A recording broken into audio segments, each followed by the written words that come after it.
ஏன்டா காட்டு எருமை, நீ அம்மாவை இங்க புடிச்சா தூக்குவியா? Last 50 days of my college life நான் டாக்குமெண்ட் பண்ணிருக்கேன். இல்லை எனக்கு டே 24. ஊட்டி போயிட்டு லேட்டாக தான் நைட் வந்தோன்னு தூங்கிட்டு இருந்தேன். காலையில் ப்ரோ அடிச்சு எழுப்பிட்டான். ஊருக்கு போகிறான். கொண்டு போய் ட்ராப் பண்ணி விட்டு நானும் டீ குடிச்சிட்டு ஒரு இடத்துக்கு கிளம்பிட்டேன். எங்கே போயிட்டு இருக்கேன்னா கல் கடைக்கு. என்னடா ஞாயிற்றுக்கிழமை காலையில் எந்திரிச்சோன்னே கல் கடைக்கு போகிறேன்னு பார்க்காதீங்க. 2 வாரமாக பெர்மிஷன் கேட்டுட்டு இருந்தாங்க ஷூட் பண்ணுறதுக்கு. பெர்மிஷன் கொடுத்துட்டாங்க. சண்டே மார்னிங் சீக்கிரமாக வந்தனா அவர் எல்லாமே சமைச்சிட்டு இருப்பாராம். சிக்கன், டக்கு, போர்க்கு, பீஃப் எல்லாம்.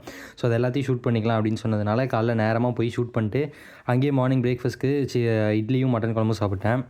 வீடியோ எடிட் பண்ணி போஸ்ட் பண்ணி அது 2.5 லட்சம் பேர் பார்த்துட்டாங்க. நீங்கள் இன்னும் பார்க்காம இருந்தாங்கன்னா போய் பார்த்துட்டு வந்துருங்க. இன்னொரு ப்ரொஃபைலில் இருக்குது. அங்கே ஷூட் முடிக்கவே மதியானம் ஆயிடுச்சு. வரவல்ல வாழையாரில் ஒரு தாத்தாட்ட டீ குடிச்சிட்டு அங்கேருந்து கிளம்பி மதியானம் லஞ்சுக்கு ஈத்தன் சாப்பிளில் போய் ஒரு வெஜ் மீல்ஸை சாப்பிட்டுட்டு அங்கேருந்து இன்னொரு ஸ்பாட்டுக்கு இன்றைக்கி போகிறோம். ஏன்னா வெயில் அடிக்கிறப்போ இங்கே போய் குளிக்கலாம்னு சொல்லி கிளம்பி போனோம். அந்த இடம் எங்கே இருக்குன்னா வாழையார் தாண்டி அந்த கஞ்சிக்கோடுக்கு முன்னாடி ஒரு இடத்துல இருக்குது. அதை பற்றின வீடியோ நான் யூடியூப்பில் போட்டிருக்கேன். வேணா என் பயோவில் லிங்க் இருக்குது, செக் பண்ணிக்கோங்க. இடத்தோட அழகு என்னென்னா இங்கே பாருங்களேன், இவன் வரான்ல அது மாதிரி உள்ளே போய் அது அப்படியே வெளில வரும். அது ஃபீல் கூடயே நல்லாயிருக்கும். ஆனால் பார்த்து குளிக்கணும், கீழே போய் முட்டி வரசிடும்.